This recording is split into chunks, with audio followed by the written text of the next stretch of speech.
I was supposed to be here early. They gave me another assignment.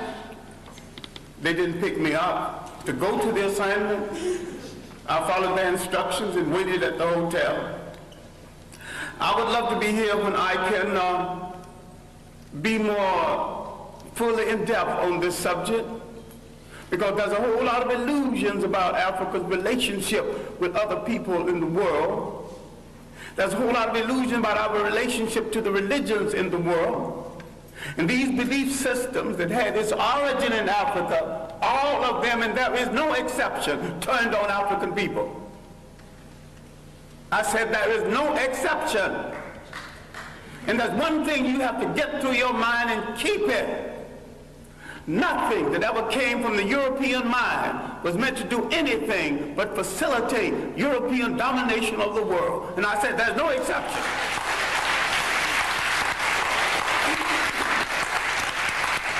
Everything that was brought into this continent, everything, every idea, every so-called religion was meant to dominate and to control. The Arabs had no illusions about it. The Europeans had no illusions about it. You were the ones with the illusions. And yet every element that went into the making of every major religion in the world started in Africa. Why is it that you are so naive? You let people redress something that you invented, sell it back to you, and enslave you through it.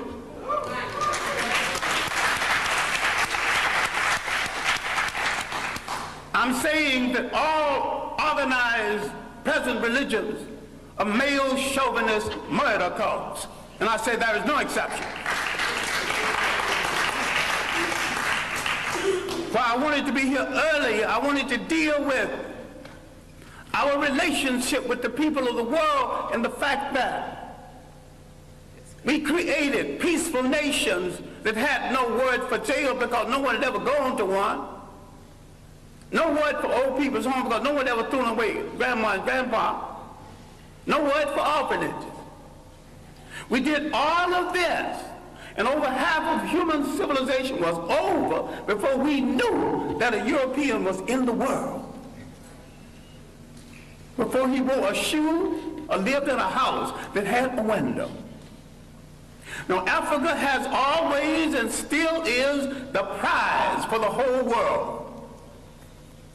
We as a people have always been the world's richest people, culturally rich, mineral rich. We have always been the prize because we have always had and still have something that other people won't, think they can't do without, and don't care to pay for. Because we have always been the prize, we have been under siege for over 3,000 years. Nothing that ever brought into Africa from the outside was meant to do the Africans any good. That means all other religions. Islam was the handmaiden of Arab imperialism. Christianity was the handmaiden of European imperialism. The Hebrew faith was the handmaiden of a concept called the chosen people. Now, if God is kind and God is merciful and God has no stepchildren, he won't choose one over the other. And to say he chose some people, you're making him a bigot. And to say that he endorsed enslavement of one people over the other, you're making him an accessory to murder. The Arabs used Islam to rationalize their slavery and their imperialism. The Europeans used Christianity to rationalize their slavery and imperialism. Who are you kidding about friends in the world? Damn it, if you want a friend, look in the mirror.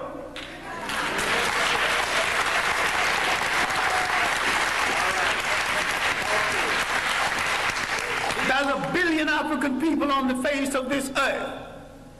Why are you buying third-rate junk from third-rate people thinking you can't make it? Why don't you at least make a safety pin to hold your child's diaper together? Teach. Who has programmed your mind at thinking you can't make a car? The first man that made a car, they had never seen one previously.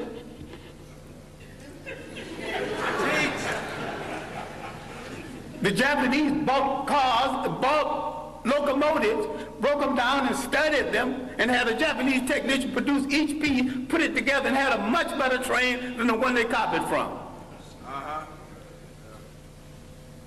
All knowledge in the world belongs to everybody in the world.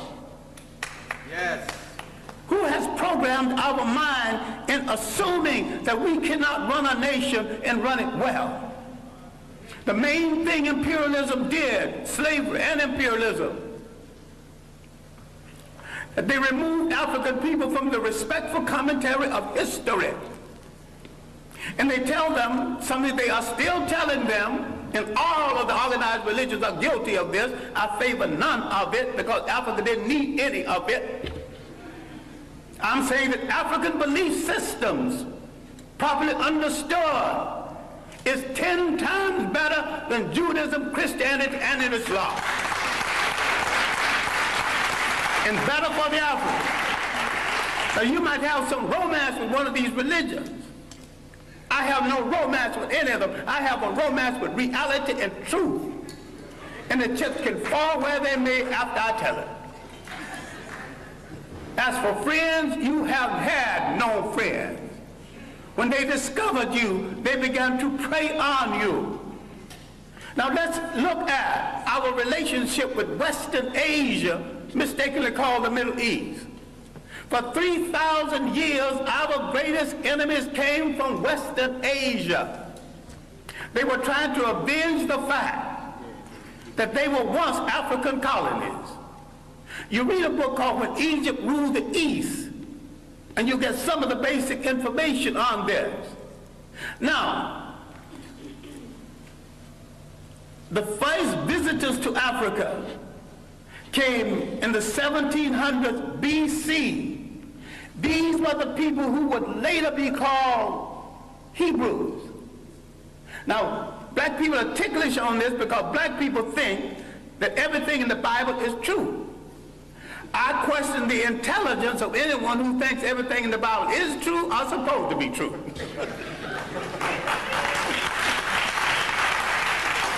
It's allegory, stories told to illustrate a point at a time when there were very few people reading books. And most of what went into the making of the Bible was copied from Egyptian texts. Now, if you want to get so dewy-eyed over the Bible, which is a carbon copy of a carbon copy, why don't you go back and read the original Egyptian text?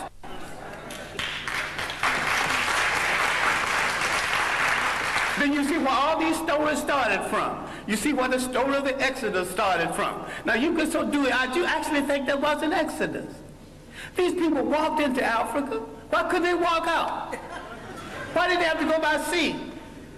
Nope. Why did the sea have to part?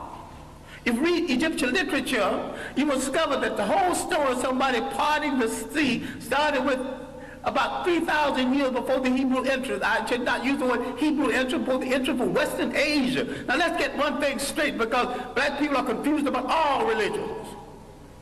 Now I'm not against any religion. I'm a very spiritual human being. I just don't need a preacher to preach no 10 commandments to me when he's a backslider going with some sister, some other man's wife. I'm intelligent enough to pick from the 10th commandment, not commandments anyway, but they were omissions of purity at the great school at Luxor, the great African training school. All right, now, let's get into this Western Asia. I'm saying that the people who came from Western Asia escaping famine did not have any Hebrew faith when they came into Africa. And there's no record of a Hebrew faith before there. Why is it that when they left Africa in the so-called Exodus, they had all three? African culture, an African religion, and an African language. Now look at the origin of the so-called people you now refer to as Jews. And you're mistaken using that reference because the word Jew is of European origin. And the people in Europe who call themselves by their name have no relationship to the biblical people of the Hebrew faith. And I'm saying that the people we now call Jews entered world history with their visit to Africa. And when Africa was invaded, 1675 BC, instead of joining the Africans who had been their beneficiary and saved them from starvation, they joined the enemies of Africa. No one has ever returned any favors to us. As a people, we have always been hospitable to strangers, mostly the wrong strangers. And what we have to understand now, in the period of superior brainwashing, is there is no European answer for African problems. Either Africans find a solution to African problems, or there is no solution, and if you don't find a solution soon, you go back into slavery.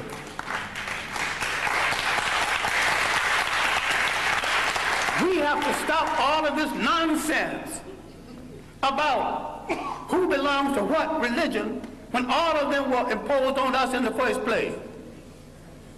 We stop all this fight between Muslims and Christians when neither one of the religions are doing them any good or moving them toward independence. All of them are handmaids of conquerors. All of them are religions of conquerors. We were naive when we accepted their interpretation of something that we had all along. I'm saying we need to take a good look at ourselves. I'm not talking about burning churches. I'm not talking about getting rid of religions. Understand me well. I am saying that every single thing that touches your life, religious, socially, and politically, must be an instrument of your liberation, or you must throw it into the ash can of history.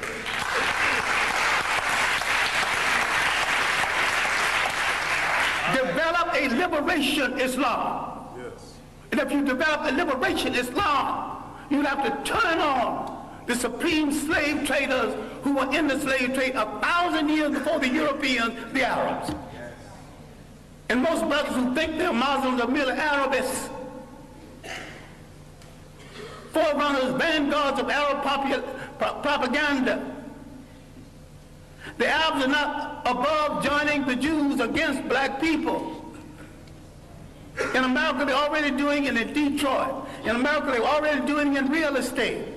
You got some dewy-eyed thing that you got a friend. I still ask you to look at that mirror.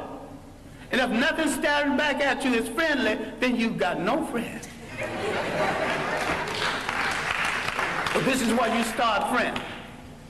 All right. I'm saying something which you need to reconsider.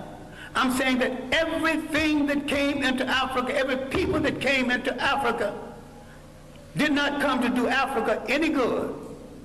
Everyone and every religion and every people who came into Africa declared war on African cultures. They began the bastardization of African people, created confused mulatto who didn't know whether he's to be loyal to his mother's people or his father's people. That confusion is still here. The fascination for the color of the conqueror and the fascination to go to bed with the conqueror. Now that's raw and mean, but it's true. Now, some time ago, a North African leader, Gaddafi, was sending some Libyans to study in Europe. And he told them what any good nationalist would tell students going to study: I'm not sending you to Europe to find a wife. I'm sending you to Europe to gain the technology to come back and make Libya a strong nation, a strong Islamic nation, and a strong Arab nation. And you cannot achieve any of this between the legs of a European woman.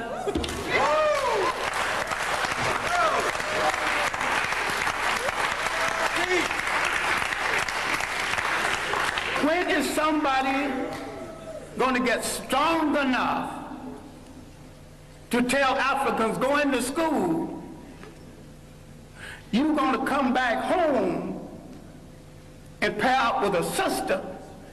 But if you want to pair up over there, stay over there.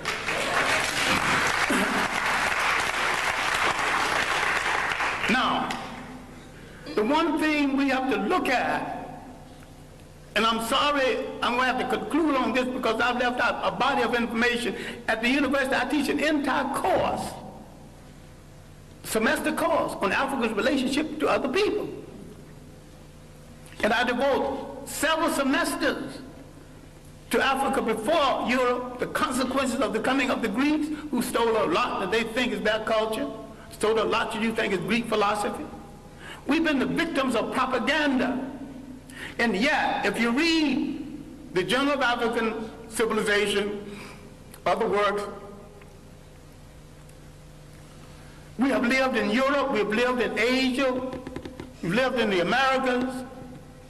The African people have already proved that they can get along with different people, amalgamate their culture with different people without one hint of a war between us. People who come into Africa immediately declare war on African culture, standards of beauty, standards of conduct, and change the African concept of theirs so they can rule through him. This was true of the Greeks, who began the bastardization, again, the European bastardization of Africa. The Western Asians had begun it 3,000 years before that. The Romans, a bunch of well-dressed thugs who could write well but couldn't think, who borrowed practically everything. They laughed at the Africans' concept of Christianity. The African was practicing and not giving it a name. This is why you don't know nothing about the African origins of Christianity. This is why a whole lot of people will not read Ben Yakinen's The African Origins of the Major Western Religions, Africa, Mother of Western Civilization, a Black Man of the Nile. Because he's telling it like it is, but you also will not read white radicals who identified Africa as the origin of the great religions of the world, especially Alvin Boyd Kuhn in his work, Who is This King of Glory? In Shadow of the 3rd Century. We have dealt with John Jackson, another radical black historian, with Man, God, and Civilization. We let some of our great scholars die in hunger, die wanting for friendship. Now, having devoted my greater portion of my life to scholarship and teaching and digging up information on African people and trying to make African people face reality, I have often said, a point that I wish you to consider, I didn't have to do it. I chose to do it, and if I had to do it over again, I would do it better. But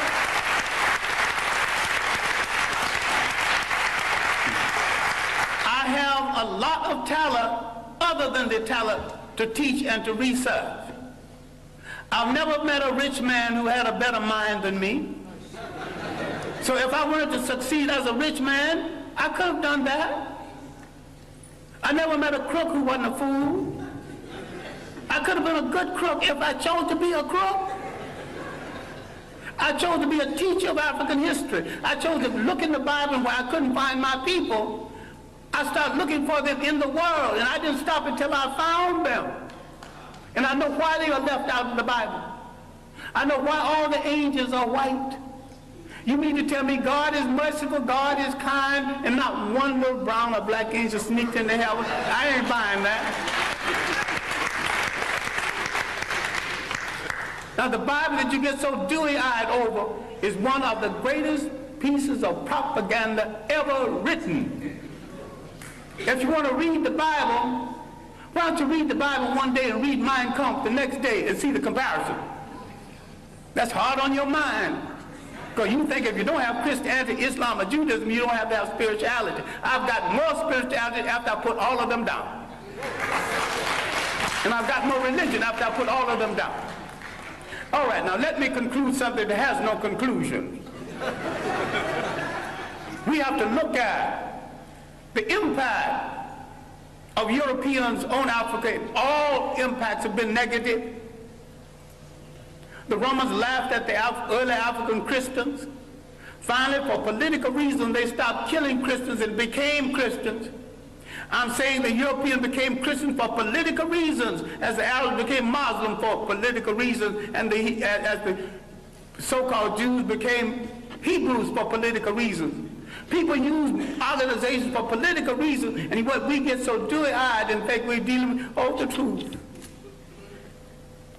If you look at indigenous African belief systems, if you look at the idea when Africans had no churches of any consequence because these fools came here and said, this is the house of God, and the African looked at that church and said, if God who made the wind, the spring, made the ocean roar, and you're going to tell me he can fit into a little thing you call a church? That is no house of God. So some Africans had the common sense enough to move away from it, and some had the common sense to burn it down. I'm saying that you're closer to God when the further way you get away from organized religions that are all handmaidens of conquest. The Roman Empire developed during the early period of Christianity. Remember, the Roman Empire started in Africa. It rose in Africa. It fell in Africa. A lot of people need to stop reading some religious books and read some straight history without fable, without supposition, without myth. Read straight history. Read the Mediterranean world in ancient times. She's a racist, bigger, but her chronology is good. And there's a good history of the European trying to move out of Europe into the Mediterranean to find something to eat, to put on that gosh darn awful European food. He has solved his problem at the expense of other people. The slave trade liberated Europe from the depressed economy they had created with the so-called Crusades and through the famines and the plagues. Europe always solves its problems by preying on people outside of Europe. They are in a position right now that they have betrayed true socialism, which was not of European origin in the first place. And some people are confused between Karl Marx and Groucho Marx. I think a lot of people are Groucho Marxism instead of Karl Marxism. They're funny people. And if you think that that system started in Europe, no system as humane as socialism could have started among a bunch of icebox people who prey on their brothers for their breakfast. Read Kwame Colson's work, The History of the Modern World, especially the early chapters. Now, the evidence of Africans in the New World, the evidence of 1,000 years of civilization before slavery, all of this I'm not discussing because there is no time. But when the Romans disgraced themselves in the mismanagement of Christianity, they created a vacuum. Islam moved into that vacuum. The Africans thought that Islam would get the Romans off of their back. They were right. Islam got the Romans off of their back, and the Arabs jumped on their back, and they're still there, using Islam to justify it. Now, the African military man, because we are the greatest fighting machine in the face of the earth, if we ever discovered this, people are going to start running. Under proper leadership, proper inspiration, properly equipped, the black man is the greatest human fighting machine God ever created, if indeed God created it. I think the gods of Africa created it. Once you lose track of your heritage, you lose track of your liberty in this world. The Europeans doing the slave trade not only read the African out of history, they colonized history, they colonized information about history. They colonized image. They colonized the image of God. Who told you Christ was white? He was born in that part of the world predominantly occupied by non-European people. So you should not get into the argument about whether he's white. All you have to say, was he a Greek? No. Was he a Roman? No. But these were the only people partially white in the area at the time. If he wasn't a Greek, he wasn't a Roman, he was one of those other people. You don't have to argue about the shades of color. So far as you're concerned, once you establish he was not a woman, he was not a Greek, your conversation is over.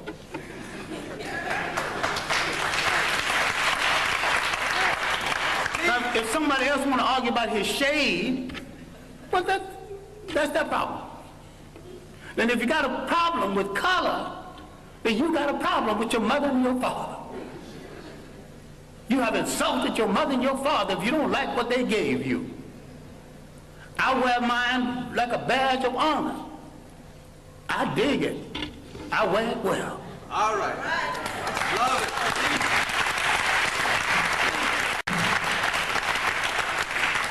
I'm saying in closing, and I am closing, that what you have to do is take a holistic look. Not only at your position in the world, but your potential in the world. You have to learn how to convert everything into an instrument of liberation or leave it alone. You have to realize there was no Greek fraternities and sororities until they were introduced to secret African societies. People get all dewy-eyed over something that was imposed on them in order to control them without understanding that. That's another imperial effort. So it bothers me, and although I have good personal friends who are Muslim, that not a single Muslim scholar have dealt with that 1,000 years of African independence before slavery and how the Arabs from the north systematically destroyed these nations. It did not occur. 1591, from Morocco, an army was launched against these great independent nations in inner West Africa. These were great states. And because of poor communication between African and African, there was enough armies in these states to march down to the coast and to drive every slave trader into the sea. But the communication between African and African was so poor. Even today, the East Africa is not too clear about what's happening in West Africa. And nobody knows what's happening in North Africa because the conspiracy to hold on to Africa is happening in South Africa and in North Africa. So the whites in South Africa willing to play a part, and the pseudo-whites in North Africa willing to play a part. In all this world, you have no friends. But if there are a billion of you on the face of this earth scattered all over the world, what do you need with a friend other than yourself? Why can't you turn inward on yourself and say, I will wear no clothes I don't produce. Start with your underwear. I wear no shoes that's not made by a brother. You're creating a shoe factory, employment at once. Start buying airplanes, break them down and study them, later on make airplanes. What this whole thing is about is the restoration of confidence. It has been the role of these handmaidens of colonialism to destroy your confidence in yourself. You don't believe that you can look like a god. You don't believe a black father in your home is to some extent a god. That doesn't make the black woman less than a goddess. Because we produced the first human societies that recognized and respected the female god. We produced the first human society that said you can't be a king unless you got a queen. You can't be a god unless you got a goddess. So you can see All of these social ills that people are defending now, none of it started in our countries. I defy anyone alive, and those who want to come alive, come back and prove me, I invite them too, to show me one single case of sexual deviance or maladjustment any place on the African continent before the coming of foreigners.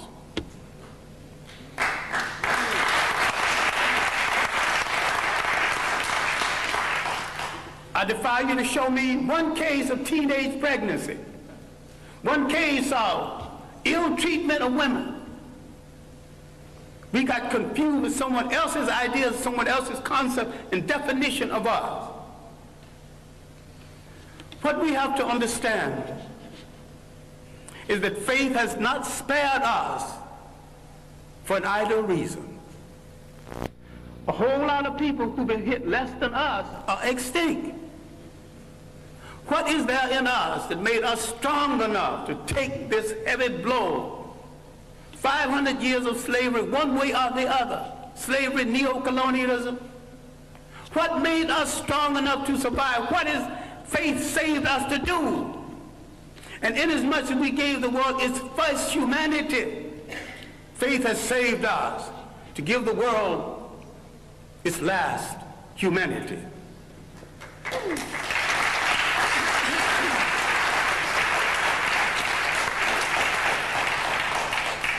What we have to do is to believe it, to believe that we are worthy of it, and to believe that we are capable of it. What black studies should be about, what black religion should be about, is the restoration of the confidence. And the restoration of the confidence is we must rule the state again. There is not an imitation nation, not an independent nation in Africa or the Caribbean Islands. They're all imitation European states. And what we have to understand is that the nation state is stagnant. The African did not live in a nation state, he lived in a territorial state. The African learned something that's very basic. Cultures have to be fertilized by cultures. People have to be fertilized by the interaction between cultures and cultures. This insecure European tightened his borders. You know, you got a passport to come here? The word passport is not in any African language. The things he invented to restrict himself, he imposed on other people. Once we gain confidence in ourselves, and once we look at that person staring back at us from that mirror and like what we see, and don't move from that mirror until you like what you see.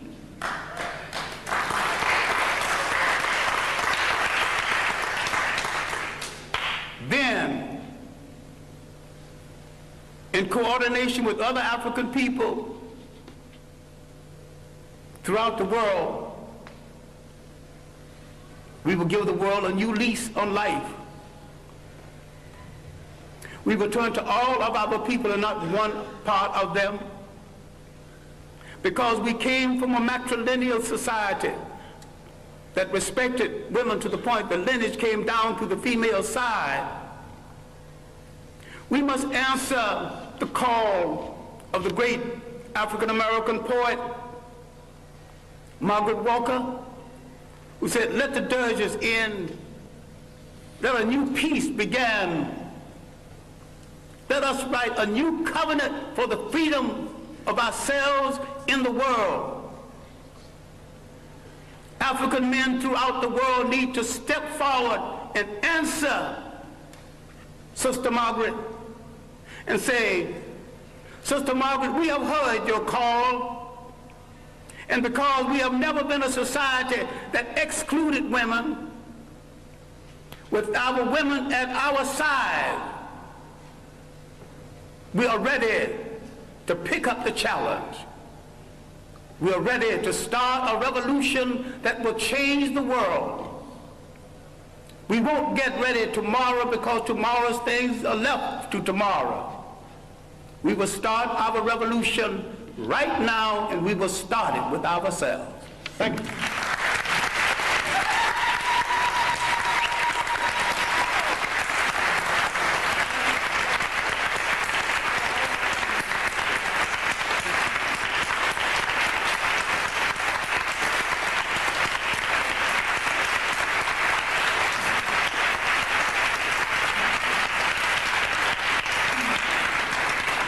since we have run over our time. I'm not quite sure what I should do since we have run over our time, but I know that there are some people who and we will try to have maybe just 2 or 3 questions. I see a hand. You'll have to speak very loudly. Syria is saying we really have problems with the World Bank. And when we are in trouble, we are told in this country where growth rate is 5%.